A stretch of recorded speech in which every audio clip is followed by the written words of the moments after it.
This episode of The Alternative is powered by Nashvox Studios. Whether you're a musician or a beginner who is looking for a unique Nashville experience, their studio can provide the experience of a lifetime. Record your favorite original or cover song, and you can truly be a star. They are also Nashville's #1 recording location for corporate groups and parties, so bring your team and get creative with the behind-the-scenes experience that has only been available to professionals until now. So when looking for fun things to do, go to Nashvox Studios. Use code ALTERNATIVE to get 10% off your first visit and go rock that.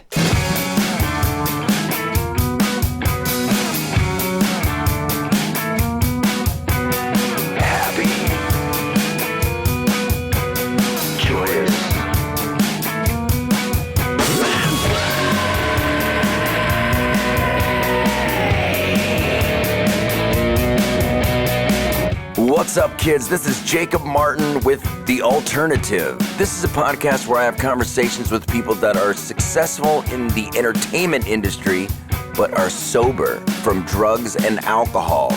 Wait a second. Did you hear that right? Did I say that right? How does that work?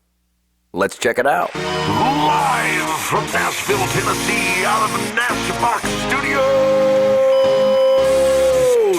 The Alternative. Whoa, number 2, our second guest here at The Alternative, Peter Keys, ladies and gentlemen. Welcome, Peter Keys. Clap, clap, clap, clap. Thank you very much. Peter Keys has been rocking the stage and studio for almost 4 decades. His piano and keyboard work can be heard everywhere from the Southern rock legends Lynyrd Skynyrd to the outrageous 420 funk mob featuring George Clinton, to the hip-hop genius of Yelawolf and countless other indie bands and artists. From the Bay Area psychedelic blues scene to the Motown sounds of Detroit and the urban bounce of hip-hop to the Southern rock and roll, Atlanta and Nashville, Peter has developed a style of playing that is unique, yet familiar within many genres of popular music. Ladies and gentlemen, again, Peter Keys on the show. Whoa, yeah, baby. Hey, I know that song. How many times, man? Every night. How many times have you played that song? We were listening to a song, FREEBIRD. That is so funny. That is the biggest. There's a joke around that, you know, like play FREEBIRD, right? Play FREEBIRD, and you actually play FREEBIRD. I actually play FREEBIRD. I went out and saw a friend of mine playing at the Franklin Theater. My buddy Danny and his girl Essence. They do a Johnny Cash and June Carter tribute, right? Johnny and June. And they're like, man, you guys are so well behaved. What a great crowd. And I said, play FREEBIRD. And he was like, he looked out, he's like, I think I know who that is. Oh, you said it? Of course I said it. Awesome, dude. Awesome. Peter Keys. So I got to ask, is Peter Keys a stage name? Is it really? It's Peter Johnson, isn't it? Ladies and gentlemen, we're live with Peter Johnson. Do I need to call my attorney for this? Yeah, no.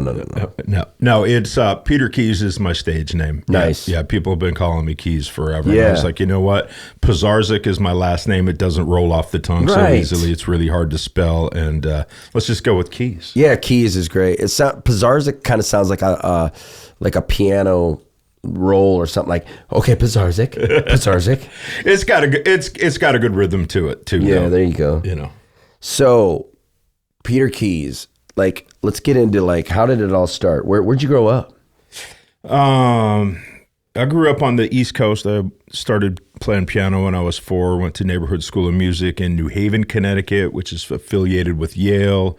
I think my dad was at doing his residency there, who's a cardiologist. So they put me in the music school there, and I started playing piano and just kind of fell in love with it. And I actually don't remember ever not playing piano. Really? Yeah. Awesome. Yeah. East Coast. So did you East Coast and then did you move anywhere else? Yeah, I moved to California when I was 12. I moved to the Bay Area, San Francisco, actually just outside of San Francisco, a place called Marin County, actually West Marin County, a town of about 320 people called Point Reyes Station. It was beautiful, gorgeous, a lot of pot growers and, hippie counterculture going on there. Peace and love, baby. Peace and love, baby. So I've been to a lot of states, almost every one, but I've not, or I mean, a lot of cities, but not San Francisco. You've never been to San Francisco? No, man. Oh my! I never had the treat. Never had the San Francisco treat. Yeah. Well, is that a place to visit or what? It was a great place to live. It's gotten a little bit kind of crazy there, but yeah, it's gorgeous. I mean, the whole Pacific Northwest is beautiful. You've got the Pacific Ocean, the redwoods, mountains. You got skiing. You've got, I mean, it's just it's gorgeous. Yeah, dude.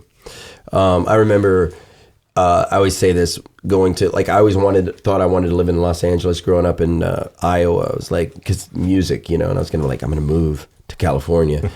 And Iowa? Yeah. Why? Yeah, dude. Why Iowa? Dude, nothing to do since 1876. That should be the thing for, why Iowa? Yeah, Iowa. No, but Midwest, dude, is the best. Nothing to do. But getting out there, I always thought I wanted to move to Los Angeles. Never did. But then ended up visiting on a tour, and I was like, this is a shithole. Yeah. You know what I mean? Yeah. I was like, this is and then we went down to we had a thing in San Diego, so we went through Huntington Beach, and I'm like, yeah, now this is that Baywatch I was looking for. You know what I mean? I do. Southern Cal has its thing too, man. I got to be careful not to bash any cities because I play in all of them, and I don't want to get shit thrown at me. Yeah, right. Los Angeles everywhere has their little spots. I mean, I moved down here from Detroit. It's up, D. Yeah. I got nothing bad to say about it. I got nothing good to say about it, but I got nothing bad to say about it. Damn, Detroit. Are you friends with Kid Rock? Talk to him. Any Detroit connection there? Yeah, I know all those guys. I know Kenny. Kenny. Kenny's a great friend. Cracker, Bob, everybody. Awesome. The whole crew. Yeah. Yeah. So how long you lived in Nashville? I moved down here in 2008 from Detroit. Oh, okay. So I'm not mathing very good today, but it's 16 years. It's better than mething, dude. Yeah. So better than mething. Yeah, dude, he's not mething. So you got in, you did that, you moved. Were you doing the George Clinton stuff in when you were in California, or? No, I moved to Atlanta in 96. And I hooked up with a group called the Original P, which were the Parliaments with George Clinton. And when they all got inducted in the Rock and Roll Hall of Fame, I think in 96 or 97, they decided to put a band together apart from George's band. And we did the Original P, and George was doing the P-Funk All-Stars. And then I kind of merged and started working with some of the people from George's camp in a band called the 420 Funk Mob. And did a bunch of stuff with that with my boy Clip. What's up, Clip? And my buddy Gabe Gonzalez from Detroit, Yo G. It just got to play, that amazing music. Dude. Learned all Bernie Worrell's parts, and just got really deep in the funk, man. Deep in the funk, and probably deeper in Life's funk. But we'll talk about that. So, was that your first big gig? What was your first big It was. break? I was like, I've arrived. I'm a star. Yeah. And we went and played in San Francisco and at the Maritime Hall or something like that. And it was packed out. And I was like, I'm going to do a stage dive. And I did a stage dive, and people caught me. And I was like, I have arrived. Then we got back to Atlanta, and they're like, okay, tour's over. Yeah. I was like, what happened? And then next thing you know, I'm flipping burgers. I'm like, this is bullshit. Dude. Right. And I kept that job for about 3 days because I couldn't wake up by noon to be there. Yes, I was deep in my disease, if you will. Deep in the disease, and dude, that's crazy. And what a coming off a big high off a tour and all that to flipping burgers, Yeah. And I was just talking to somebody about that. There's some people that are sober, some people in Guns N' Roses and Motley Crue that are sober, and talking about these epic tours that they went on and these highs, and then all of a sudden they're home and they have nothing to do, and they're like, well, what do I do? Well, what do you think they're gonna do? You know what I mean? How do I get that feeling back? Yeah, how do you get that feeling back? Drugs and alcohol. But I was gonna ask, I've got it in my notes here. So do you remember Let's get into it. You remember your first drunk? Oh yeah, like it was yesterday. Yeah. What? Let's see. You spin the bottle. What was going on? No, one of my aunts got married, and we were at her wedding, and all the adults were out getting hammered, drinking bourbon and whiskey and shit. And there was a 6-pack of Miller Genuine Draft in the fridge, and I'm like the oldest of all of the cousins. And I saw all the aunts and uncles drinking. I was like, well, this must be a thing. And I snuck one out and I chugged it because I didn't want to get caught. And I immediately felt the buzz. And I was like, yeah. And I chugged another one and I got hammered like quickly. I was like, oh, this is amazing. It's amazing. I think I was 12. Oh, I was going to say 7.5. Yeah. Like, no, I was 11 or 12. And and that was my first buzz. And then I kind of did everything I could to get into alcohol wherever I could. From that point on. Yeah. Stealing it from the neighbors, Just that feeling, right? Oh, yeah. Yeah. I wanted that badly. Yeah. I wanted it like right away. So it was, that was my first drunk. And that was, effectively where my, emotional growth stopped. So I was a stunted 12-year-old until I was 36. Awesome. Yeah. Man, the feeling though, that like, hitting that beer and just being like, well, I'm awesome. And you're awesome. I'm awesome. This is awesome. Nothing and I am finally eye to eye with everybody. Right. I have arrived. I've arrived, baby. Yeah. I know the feeling. But so you did that, and then were you big into like experimenting with drugs, or was it just like anything I could get my hands on, man? Yeah, and like I said, I grew.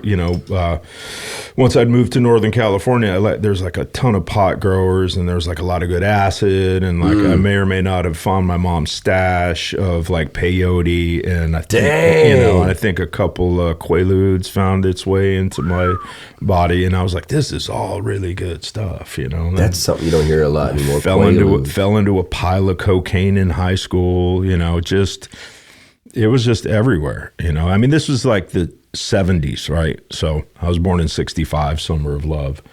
Right? Summer of Love. So it was pretty rampant, and recovery wasn't really a thing yet, right? Yeah, right. Like they hadn't pinned.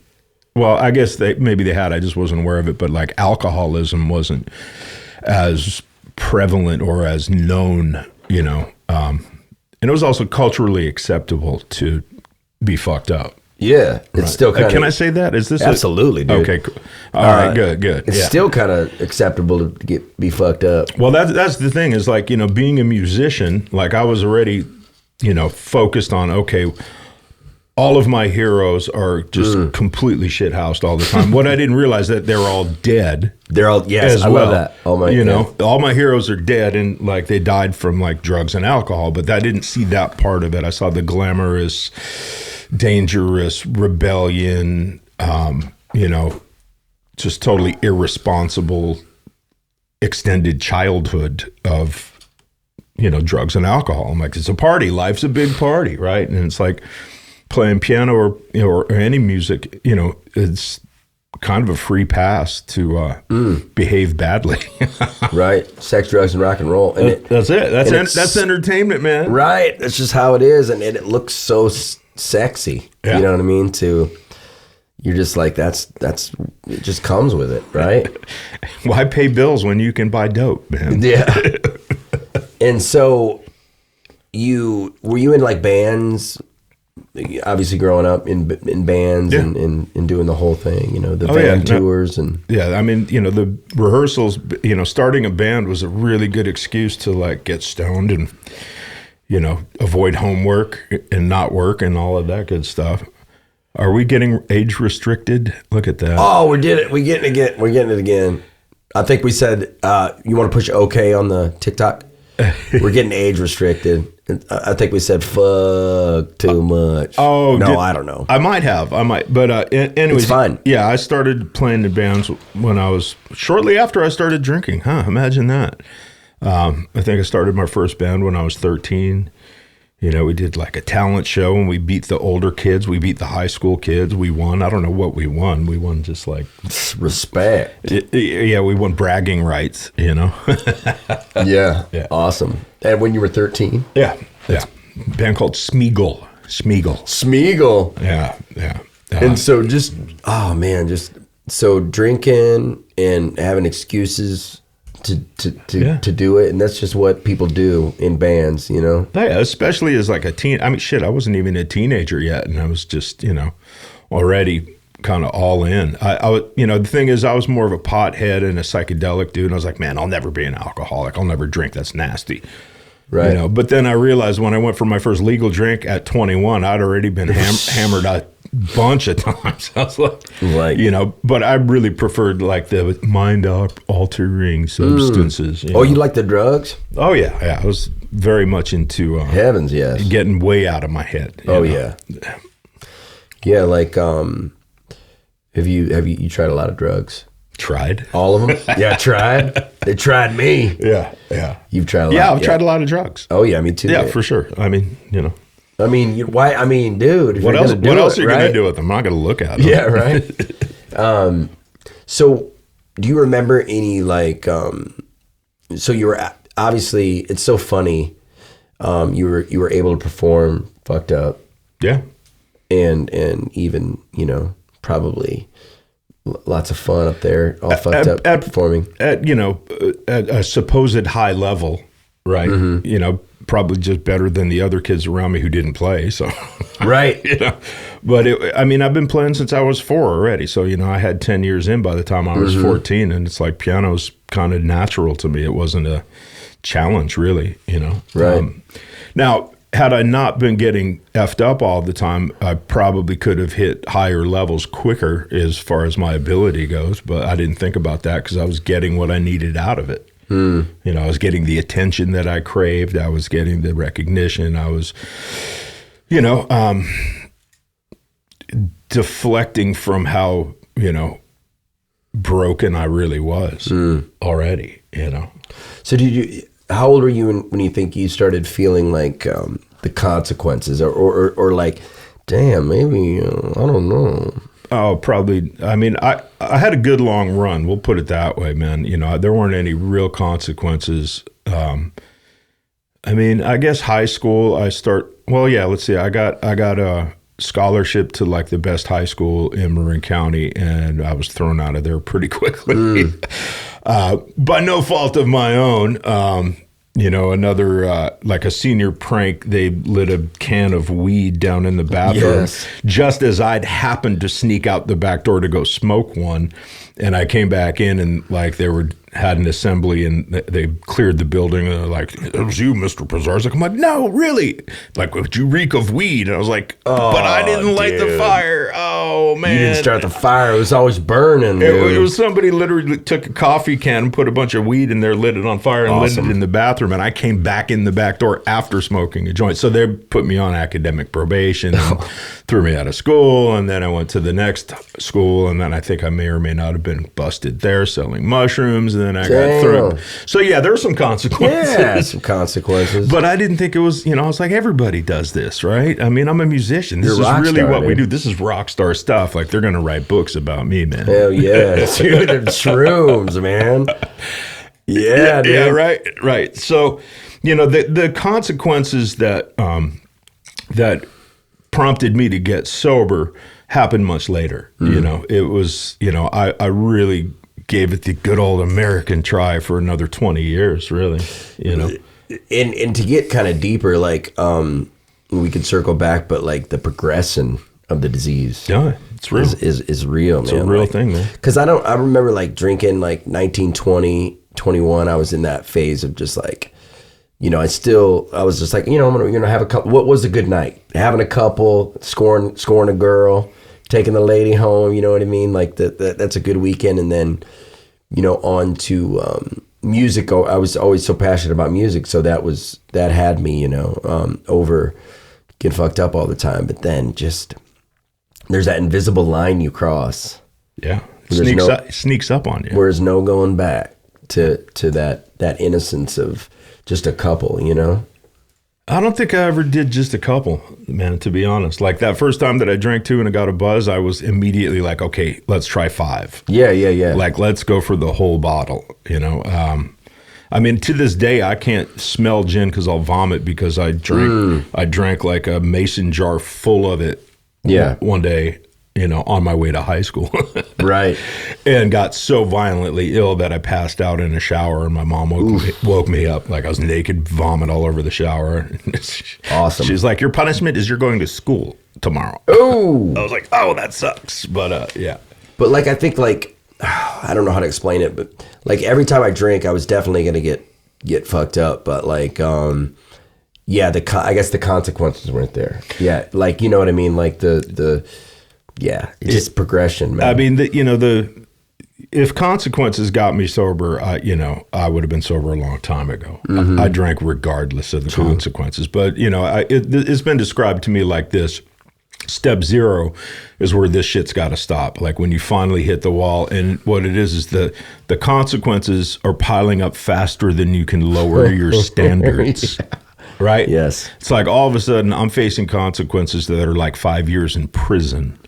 Right. And I'm like, well, that I can't actually do. Right. I cannot be institutionalized for 5 years. I just can't. So that was, you know, finally what made me take a hard look at it and be like, okay, maybe, just maybe something isn't working here, you know, because they say it works until it doesn't. And it worked until it didn't, and then I kept trying to make it work. I was like, well, maybe I'm using the wrong combinations. Maybe I need to do cocaine before I start drinking, right? Right. And then don't ever try doing cocaine and not drinking, because that's just a horrible combination, you know. So yeah, the progression is real, man. You know, like I said, I went from like having a couple beers, feeling that, enjoying that, to smoking weed, really digging that, swearing off alcohol for many years. And then when I couldn't find weed and, you know, alcohol was around, I'd drink that. And then everybody, you know, it was like every weekend turned into Monday, Tuesday, turned into Wednesday. And then it was like one big long weekend that went on for months. And then like I'd have to get arrested and go to jail for 30 days to sober up. Yeah. And then I was like, all right, cool, I'm good. I got 30 days now. When I get out of here, maybe I won't drink for 2 weeks so I can find a job and pay my bills. But then I'd get out and I go right to the bar and I get hammered right away. And I'm like, shit. And then I get arrested again. I'm like, why does this keep happening to me? And it's like, it's got to be bad luck, or I think the cops have it out for me. Oh, yeah. It's like... They got it's like, no, dude, you literally like refused to pay your tickets and they took your license. So, you know, they're pulling you over because you're a criminal. Yes. Yeah. So you're getting some consequences and stuff. So what happened? Like, what was there a specific thing that happened, a specific day when you're like, this shit's got it? Yeah, step 0. This shit's got to stop. I was literally facing 5 years in prison for my 5th DUI. And I'd sworn off. I was like, okay, I'm going to court on Monday. It was Friday. I was like, I'm not going to drink. I'm not going to do anything. And I played a show with the band that I was in, and we got in the van, and as we were headed to the show, somebody fired up a joint. I'm like, well, I can smoke weed. Oh, yeah. So I took a hit of weed, and next thing I knew, I'm back at the bar, and I'm like, drinking again, and I'm like, shit, what happened? I swore I'd never do this again. And it was that night that I realized, I like stepped out on the porch of the hotel, and I looked up, and I literally saw 2 stars, maybe it was Venus and Mars, sitting one on top of the other, and this voice came into my head and said, you can do one of 2 things. You can continue where you're going and, you know, go to prison and probably die, or you can try something different and get sober. And that was like a moment of clarity. Moment of clarity. And then, so what did you do? Had you heard it? Any kind of way to get sober? Like, what were you? Well, you know, rewind about a year and a half, and my mom and her boyfriend were getting married, and their wedding present to the family was an intervention on my sister. Yeah, really? The wedding? Yeah, oh my gosh. Yeah, so they hired an interventionist, and the whole family showed up there and had us all write, you know, essay about our drug and alcohol use, and then a letter to the person that the intervention was on, which was my little sister Stephanie. And I was pretty forthcoming about my drug use and about my experience, all of my experience in the Big Brother world. I'm like, well, I've done this, and this, and they all read it. And the second day of the intervention, the mood had changed drastically, and they were like, Peter, we need to talk to you. I was like, what? Well, what? Like, we're really worried that you're going to die. I was like, no, I'm fine. I'm good.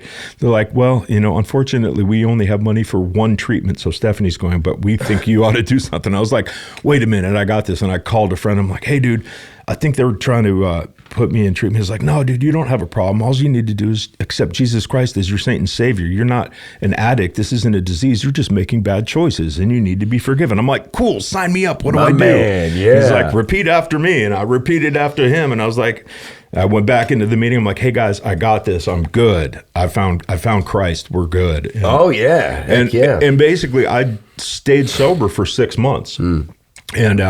And wouldn't you know it, 6 months of not drinking, all of a sudden I got a record deal, and like things were looking up. I'm like, this is great. So what did I do? I went out and I celebrated. Yeah, like you should. I just got a record deal. Let's go have a drink. And I had a drink. And a drink for me is a double shot of Jim Beam and a beer. That's a drink. Dang. So that's a drink. So I had 4 of those. Dude, that's hard, man. Yeah. And within, I don't know, 3 months, I had another DUI, and I was like, damn it, I'm back in jail. What just happened? So apparently the Jesus juice. The born again thing did not work, right? And that was the first thing I really tried. I really did try to get sober, but I needed more help than that, man, Yeah. So then that was my third, no, maybe that was my fourth DUI. Yeah. So do you have a license now, dude? I do have a license now. Dude. Yeah. He Ubered here, man. Did he Uber here, dude? No. I literally gave my license away for a decade. Wow. I was revoked for 10 years. 10 years. 10 years. So but there's hope, dude. There is. If you're watching, there's hope. Get 5 DUIs. I tell you, the beauty of not having a license for 10 years is your insurance rates go way down. Dang, dude. Because you haven't broken anything in a long time. So, anyways, yeah, that was before that last moment when I actually had that moment of clarity. And I think what happened too is I drunk dialed a friend in New York, right? And I'm in Detroit, and I was like, well, he's in New York, so it's 3 hours time difference. It's the same time. It was 3 a.m. And I called him and I left this message. I'm like, hey Dave, how's it going? And I just blathered on a bunch of garbage. And he called me the next day. He's like, hey man, are you okay? I'm like, yeah, I'm great. He's like, you didn't sound so great on the phone. And he proceeded to tell me his story. And I didn't realize that he had been sober for a year, because we used to go out and party like animals in San Francisco. And he finished his story. He told me how, he was suicidal, and he went to a shrink, and the shrink asked him if he drank. And he said, yeah, but not that much. And she said, well, do you do drugs? He said, only when I drink. I'm like, God, this sounds really familiar, right? And then he told me that he got sober, and he said something that was really key. He said, you may be one of us. And I was like, yeah, of course I'm one of us. I mean, we go out, we party. He's like, no.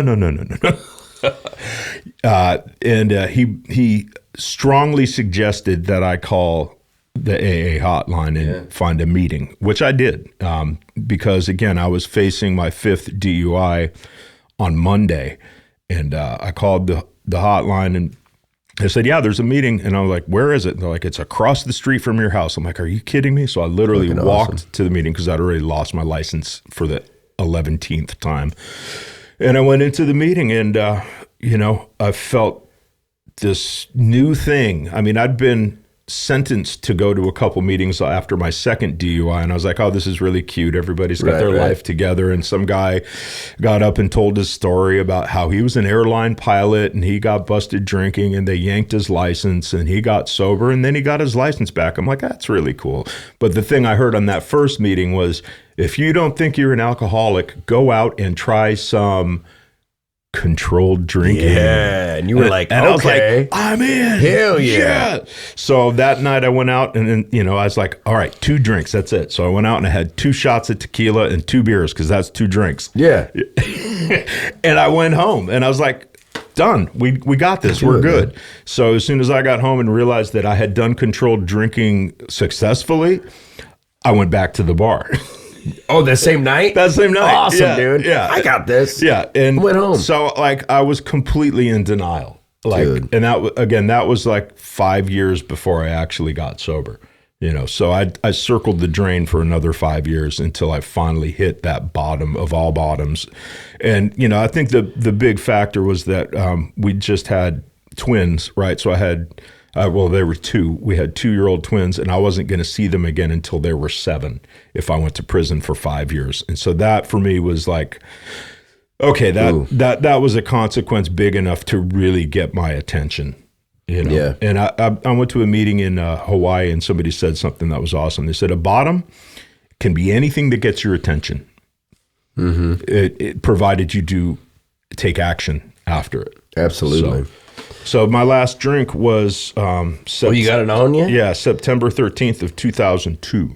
2002, man. So I just celebrated 21 years. 21 years. Of continuous sobriety. Day after day after day. Continuous sobriety. So man, I'm just thinking like, that's a long time.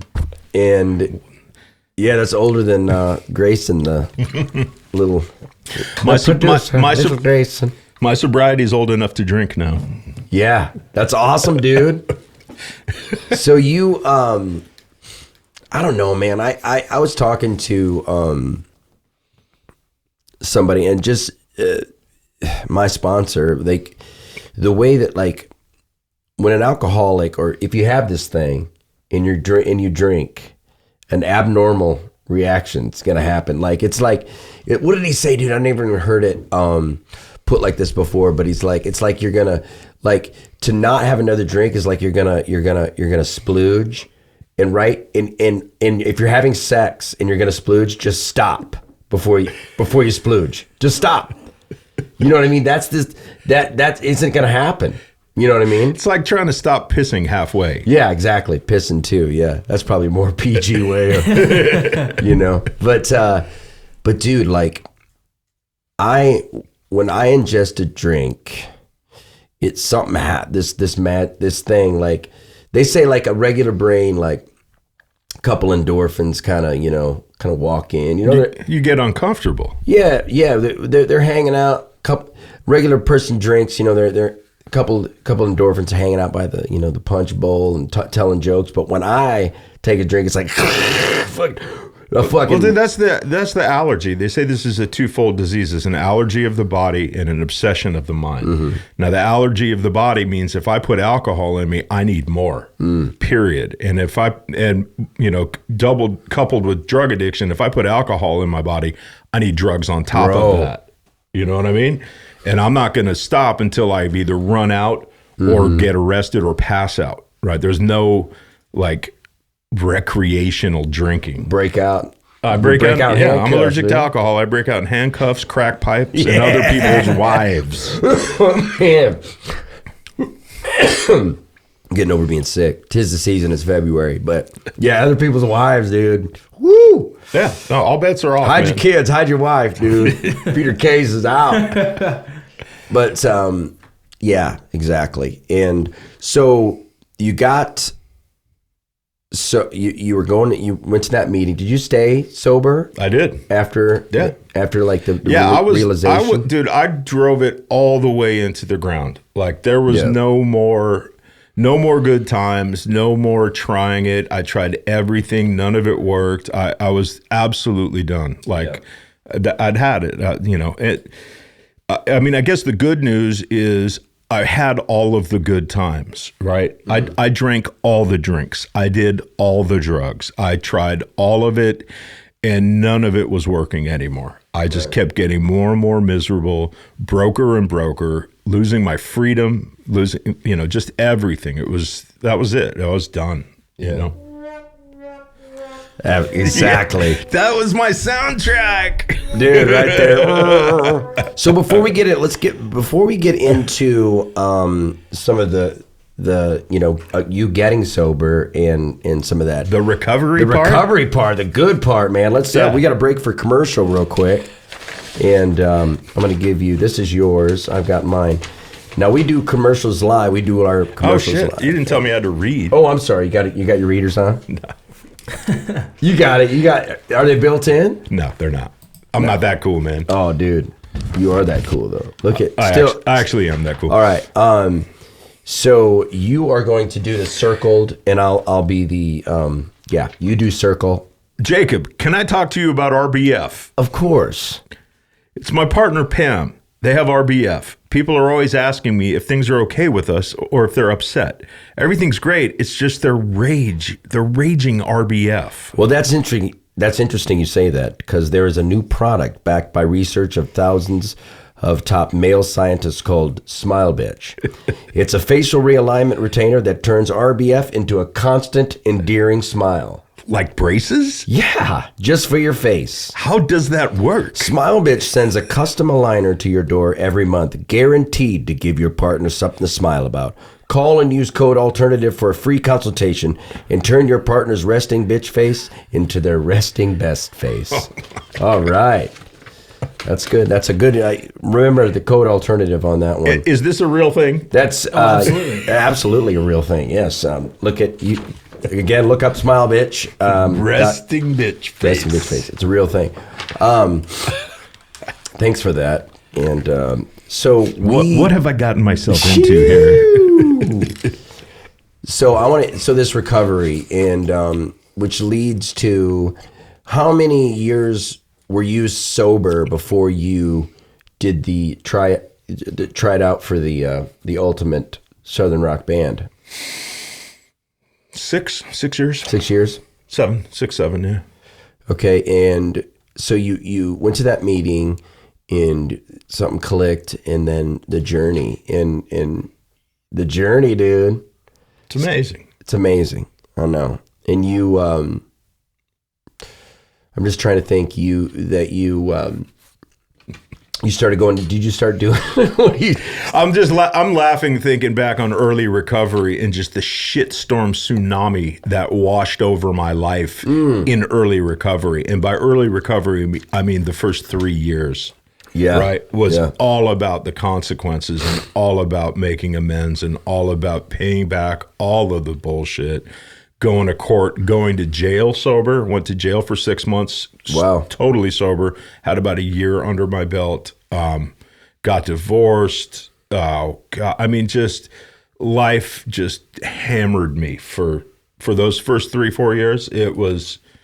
It's amazing that I made it through it without picking up. But, the power of recovery and the power of a good sponsor and the power of AA. I mean, I don't know if we can talk about this. I know we were supposed to keep anonymity at the level of press, radio, and film. Yeah, well. But it saved my life. I mean, it saved my ass, and it's, it's the only reason I'm still sitting here today, for sure. And definitely the only reason I got the gig is that I was sober.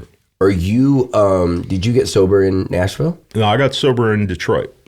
Yeah. Cool. Never had a drink in Nashville. Isn't that weird? Dang, dude. They say this is a drinking city with a music problem. That's right. 100%. 100%. That's crazy. Never a drink in Nashville. And so you got sober and did the deal that you need to do to stay sober, and we know what that is. And that this story about, I got to hear this story. You told me this story. We've been friends. How long has it been? Like 5 or 6 years? God, it's got to be longer than that. Longer than that, right? Yeah. I mean, I've known you forever. Yeah. But I mean, since probably 2015. Yeah. Okay, dude. I always that's like 9 years. Yeah, dude. I always cut it short because I can't believe how old I am. So you told me the story before. We've had plenty of conversations. Because you're a cool cat, and I call you when I need to talk about. He calls me when his ass is on fire. When my ass is on fire. That's right, dude. But you told me that story. So trying out for Lynyrd Skynyrd. Tell us. It's a really great story. I mean, you know what, the audition or Yes, just yes. the backstory The whole to deal, it? yeah.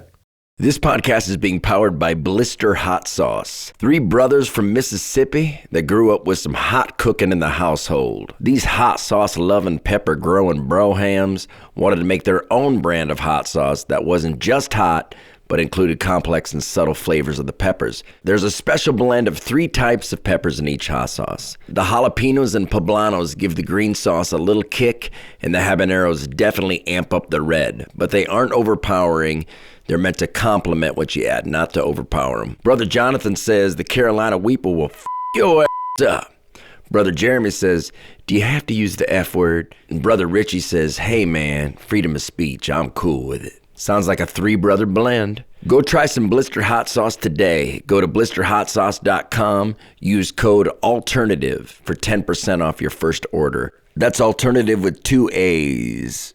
You know, I was I moved down to Nashville to play with this band that was just horrible. I'm not going to mention their name, but they put me on salary, so that allowed me to actually move down here from Detroit. You know, I was like, well, shit, that's going to pay, you know, for an apartment and for the move, and it's Music City. I kind of need to be here, so I moved down here. And then I got a call from a friend up in Detroit, and he's like, hey, man, are you in Nashville? Right? Key. I was like, yeah. He's like, I need you to learn Sweet Home Alabama, Give Me 3 Steps, Call Me the Breeze, and Freebird, note for note. And I was like, dude, sure, but why? He's like, I got you an audition for Skynyrd. I'm like, are you kidding me? He's like, yeah. I'm like, when? He's like, Saturday. I'm like, dude, it's Thursday. Dude. So I had 2 days to like get this together. What had happened is Billy Powell had just passed in January, February. So this was March. And I was like, holy shit. So I basically took those 4 songs and found every piece of YouTube footage that I could to, you know, learn Billy's fingerings and, you know, all of his solos note for note and all that stuff. And showed up at the audition and I was like shaking, man. My knees were knocking. I was like, oh my God. And they sat me in the center of Blackbird Studio, Studio A, I think it was. And it's like I had Gary Rosington, Ricky Medlock, Michael Cardelloni, Dale Rosington, Sparky was on guitar. They were still auditioning bass players. And these are all like people that have been in Skynyrd forever, right? And they're all set up in a circle around me, looking at me. And then I got a camera in my face. And I'm like, oh my God, this is like pressure. And, you know, they were like, okay, let's play the song. And they started, I can't remember what the first song was, but, you know, we started played through the stuff, and I get to the keyboard, and it's like this crappy Casio. Or maybe it was like a really old Kurzweil, just the shittiest action ever. And I was like, oh, you guys got me a Nerf piano, cool. And then, you know, they just kind of brushed it off, and I was like, I just played the parts, played it, and then, you know, like, all right, cool. And then right, here come, you know, here's play Freebird. We played Freebird, and I look over, and Dale Rosington's crying. She's like bawling. Really? I'm like, oh, this is heavy. Who is that? Who's Dale Rosington? Dale's Gary's wife. She's one of the background, the honkette, one of the background singers. But anyways, so I was like, thank you guys for the opportunity, and I grabbed my hat and I just booked out the door. I was just freaked out. Oh man! And I got a call later that night, and they were like, hey man, thanks for being prepared. And I was like, who comes unprepared to this? And apparently everybody else was Lynyrd Skynyrd was unprepared. Yeah, I mean the only cat that came close to getting the gig was the old keyboard player for the Black Crowes, and he didn't know that they tuned everything, so he tried to learn everything in like E flat. Oh, dude. Oh, my gosh, yeah. And he went in there, and I saw him coming out of the second audition. He was just frazzled. I was like, dude, you're right. He's like, man, those guys are crazy. I learned everything in the wrong key. And it was funny because the cat, Marlon, who got me the audition, said, the only person you got to worry about is, God, what was his name? Keyboard player for the Black Crowes. Yeah, what is it? Oh, we can look that up. I mean, yeah. I mean, I bet. Anyways, he said, "Don't worry about it because he won't do his homework."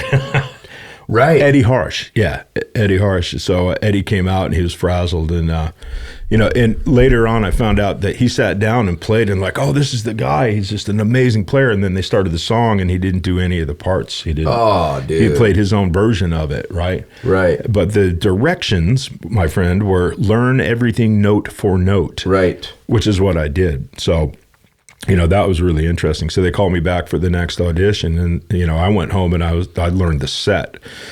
And they're like, so what do you want to play? I said, let's run the set. And they're like, well, we can't. We're still auditioning bass players. So I said, all right, cool. Play whatever you want, But later on, they told me, yeah, we gave everybody a really crappy keyboard to see who was going to complain and who could actually play on it. Awesome. And you were the only guy that didn't make a big deal out of it. Awesome. And I was like, well, I wanted the gig really badly. Yeah, I was like, this shit is mine. So, I just think that's cool. Like, man, in you're in recovery. We get taught, to you just want to do a good job. Do the work. Do the work, man. Do the work, and how hard it may be and taxing or whatever. Just do the work because you've done you've done the steps. You've done the work, and it's awesome that you didn't sort of your egos broke down a little bit. You know what I mean? The people coming in there like, I'm blah, blah, blah, and I'm going to sit down at this piano and show you that I can just fucking, put the piano on fire. But then when it came to the songs, it's like they didn't know. It's all about, dude, it's all about the songs. People come out because these songs mean something to them, right? And especially the piano parts, man. Oh, well, yeah. I mean, it's not like you're trying out for holding fucking notes down, Well, look, all of Billy Powell's parts were signature, not just the solos, like the comping, the way that he just did the simplest stuff is, iconic in that music. Mm-hmm. It has a very foundational part of how that all sounds. Right. So yeah, of course you need to play it just like that. It's got to sound just like the Absolutely. record. That's what people are coming out to see. They want to hear the song like the record. Right. Absolutely. They don't want to hear my interpretation of the bird of Sweet Home Alabama or Freebird. They want to hear what was on the record. So that's great. So then so you did it, and then you jammed some songs or whatever, and then what was the call like? I mean, how'd that happen? Well, I went back for the second audition, and Gary handed me this set list. He's like, here you go, Bubba, make sure you know all this stuff. And it was the set list. And I was like, oh, shit, I think I just got this gig. Were you And I went back to the car and went back to the house and got a call. And it's like, yeah, the guys really like you. They want you to come. Are you ready to go? And we're going to go start rehearsals in 2 weeks. And we rehearsed 4 times and then went on world tour. World tour. 4 rehearsals. 4 rehearsals. 4? Yeah. The funniest thing is I sat down to do the first rehearsal, and I'm sitting at, Billy's rig, and I hit the first note, and it about threw me out of the chair because these monitors were so freaking loud. Dude, he liked it loud? Well, he was deaf. Oh, bro. Right. So the first note, I was like, oh my God, turn that shit down. It was the craziest, loudest, big piano chord I'd ever heard in my life. I think I peed a little. But it was awesome. Now you're there. Now you're just as loud, right? Probably. Yeah. I've got these little amazing devices that help me hear now. That's amazing, man. Yeah. Like feeling the. Do you have anything that? I mean, you got to have it loud. You got to feel it in your ass, right, man? I'm not wearing a diaper yet, but yeah, dude. Yeah. No, it's I'm wearing in-ears, but getting the gig was definitely a nod to sobriety, right? I was really diligent about doing the work. And the funny thing is when I moved to Nashville, I still didn't have a license, and it's like, I got to find some meetings, man. And I called the office, and I'm like, okay, I'm at 5-something Holly Street. Where's the meeting? And they're like 5-something Holly Street. And I look out my window, and there's a meeting across the street from my house. This guy, I'm not even joking. Again, this God shit shot. Is just God's like, okay, you're good. There's where you need to go. Go do that. And that was my first home group, ODAT, one day at a time here. I just want to say, everything that I've gotten good in my life is obviously from being sober and being in a program, but surrender.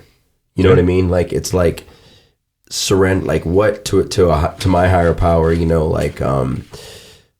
take it, where I always say if I was an Applebee's, I would have been closed 5 times for bad management. You know what I mean? Like I need upper management. Yeah. Catch my drift. Well, it's because you think you're in the results business, man. Right. Yeah. Right. And just like giving it to God and kind of doing the work, not being in the results business. It's the big paradox for me is you got to show up and stay out of the way at the same time. How do you do that? Right. How do I show up and get out of the way? Mm-hmm. And that's just about being present. Right. Present to the moment. Like when you get an opportunity, you do the work and you show up. That's it. It's really that simple. You know, you show up and I love also with doing this podcast and stuff. Fearless. I've been trying to be a little more fearless in 24. You know, and that's, but not like fearless and like an ego, like oh fuck it, man, I'm doing kiss my ass, I'm doing this, but like fearless and like I've given it to a higher power, but I'm going to show up and do the work, stay out of the results business, but like. Just, like, I don't know, just be a little more fearless with faith. With faith, yeah. Yeah. Fearless in faith, yeah. It's actually just courage. It's showing up in the face of fear, knowing that it's going to be okay. Right. Right. I'm okay right now. That's all I've ever been is okay right now since I got into recovery. That's it. And that's all I was hoping for. Because I was never okay when I was out there. Right. I was always trying to get okay or get right. Right. And it was never right. It was always super wrong. There was something that you say that I hear a lot, and now you have problems.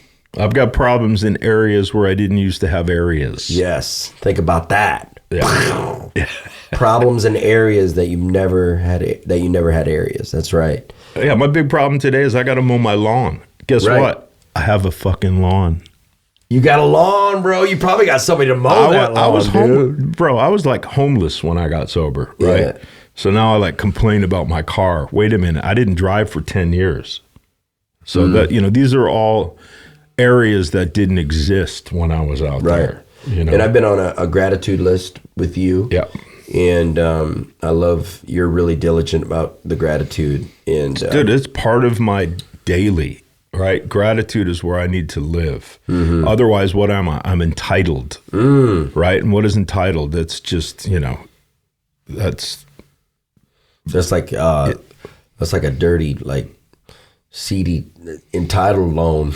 Yeah, no, I mean, if I'm entitled, that means I'm, everybody owes me something. Nobody owes me shit. You know, it's like whatever I get to do, I get to do. Today I get to give back. I don't give to get back.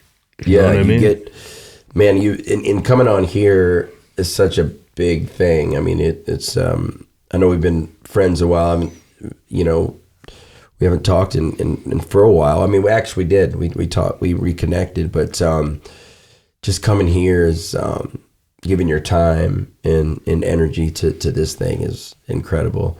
But the attitude of gratitude, and man, I was listening to, I don't know if I will dive into that, but I was listening to Tony Robbins on Theo Vaughn, and he takes like one step further of more than the list. He takes it into this meditation on gratitude, on gratitude. Like, so, I'm grateful for my son Gibson, but then, like thinking about the birth of him and sitting there and meditating on things about him and stuff like that, and just kind of thinking, I thought that was cool, think about this. My sister used to say this: we bathe in drinking water.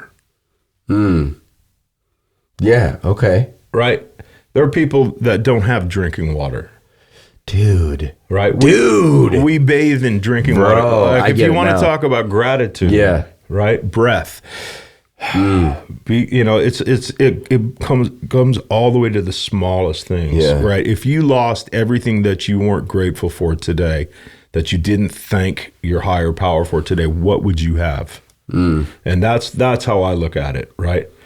Like if I am entitled or I take things for granted and that shit gets taken away from me, all of a sudden it means a whole lot more. And so it's all of this is a gift. Recovery is a gift. Life is a gift, man. Dude, we're we're floating around. We're doing a podcast on a giant floating space rock right now. Yeah, right. You know what I mean? Right. Like, think about that. Yeah. And how big that is, Dude, the miracle of just life itself is insane. The fact that we made it through the canal into the fallopian tubes and like were birthed and like came out Won the race, in one dude. piece, right? Yeah.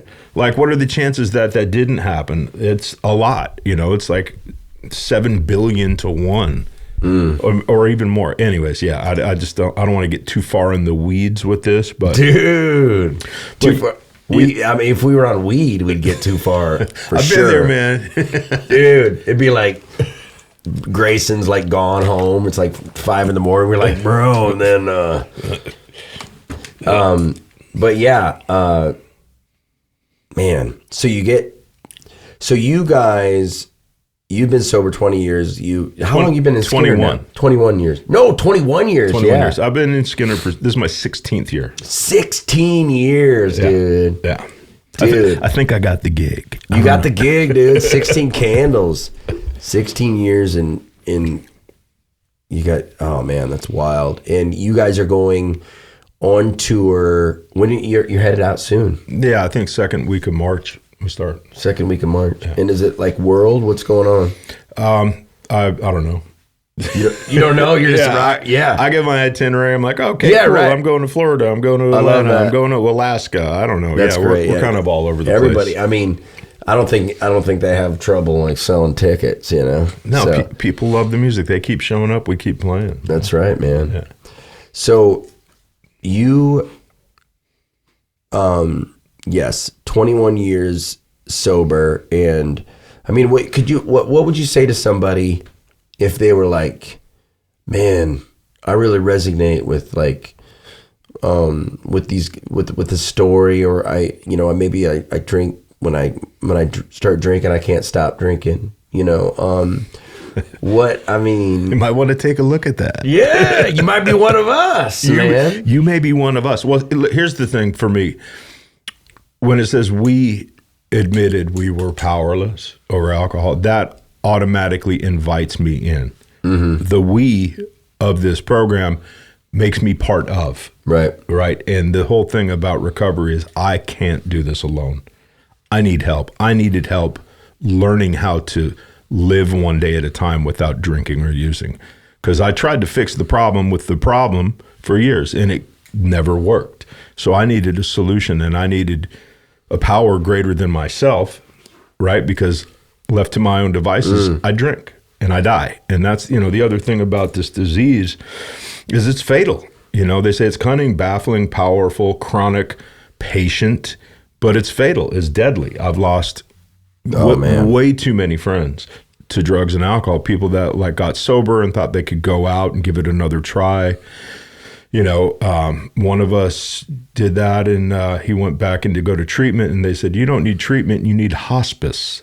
And he died 3 days later. Damn. Right? Yeah. But, that's after 7 years of sobriety, thinking, well, I can go out and make another run at it.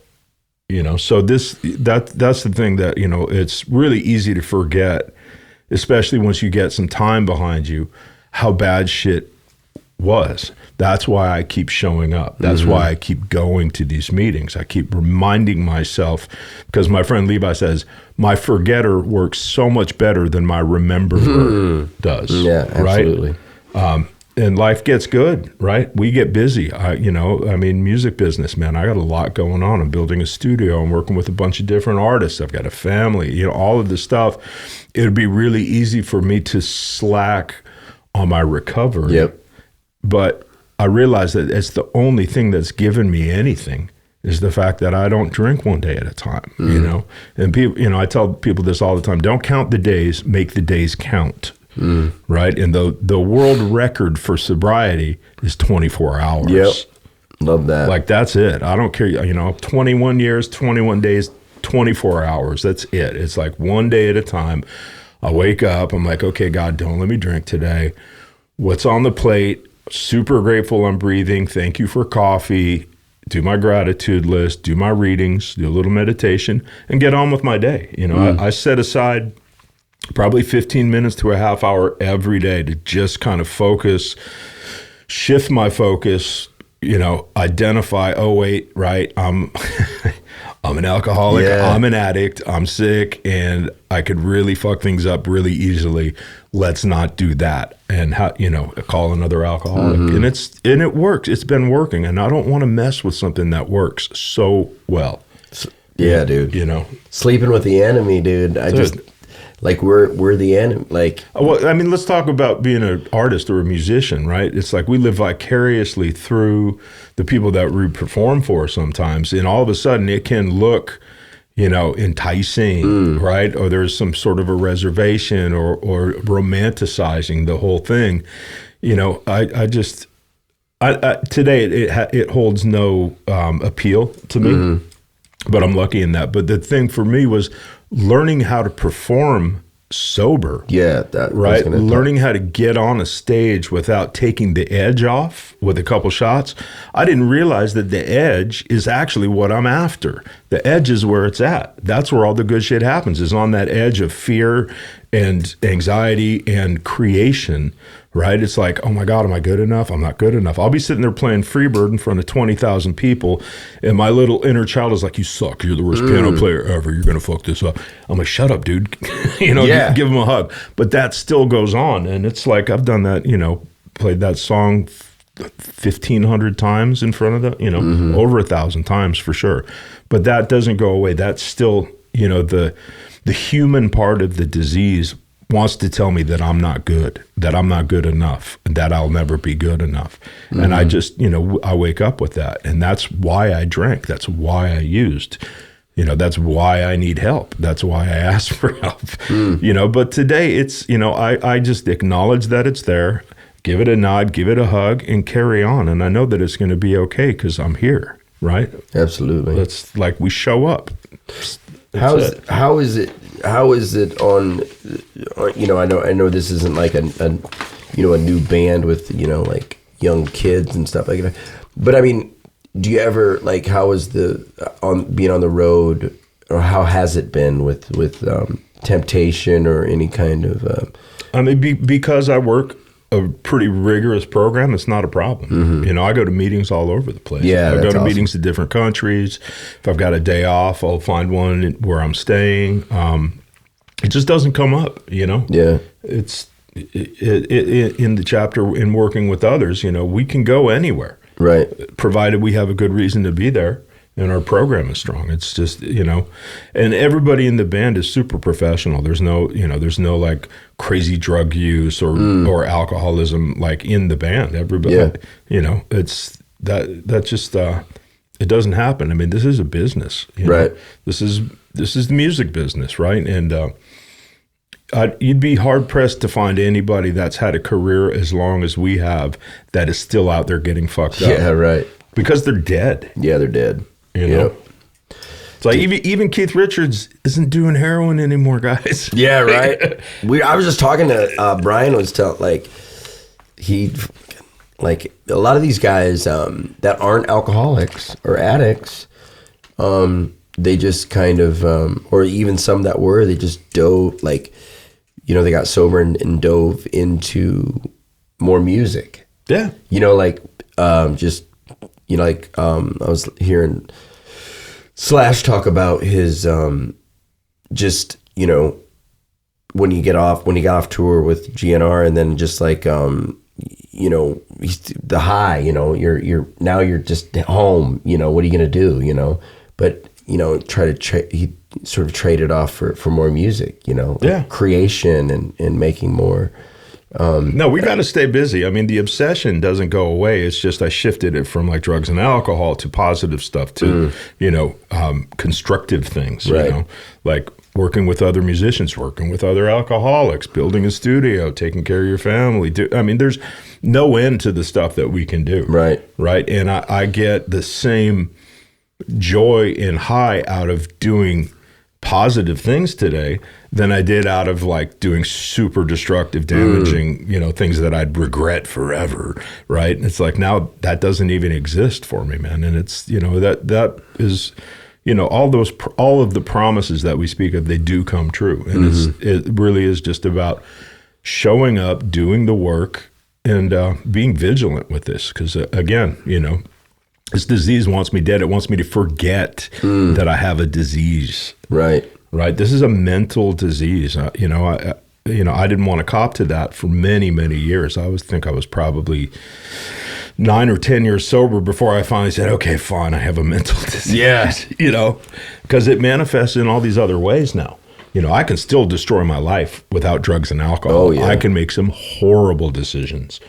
And I do, but I've also got tools now to fix them and how to deal with that, right? Doing inventories, making amends, all of that stuff, admitting when I'm wrong. Who wants to do that? Promptly forget about it. Yeah. And there's just people out there with the same thing that get, I get you, you get me. And we all we wanted to be was loved and right. You know what I mean? Loved and a part of something. And to get to be a part of a fellowship of fuck ups, man. Dude, there's no better group of people on the planet. The shit that we laugh at, dude. Like I some of the most inappropriate stuff, dude, and it's hilarious, right? Man, this guy was butt chugging a Michelob Ultra on the top of a. I remember talking to an investor. He was trying to put like $50,000 into this business we were starting. I was like, oh yeah, I put the first $1 million up my nose, the second $1 million in my arm, and I just watched him go completely white. Like, I was like, oh shit, I'm not in a meeting. I shouldn't be telling him this. He didn't end up investing, but it was funny because I was just being honest. I was like, yeah, dude, I blew $1 million on drugs and alcohol. No problem. Dude. I'm not worried about your $50,000. And he just looked at me like I had 3 heads. Awesome.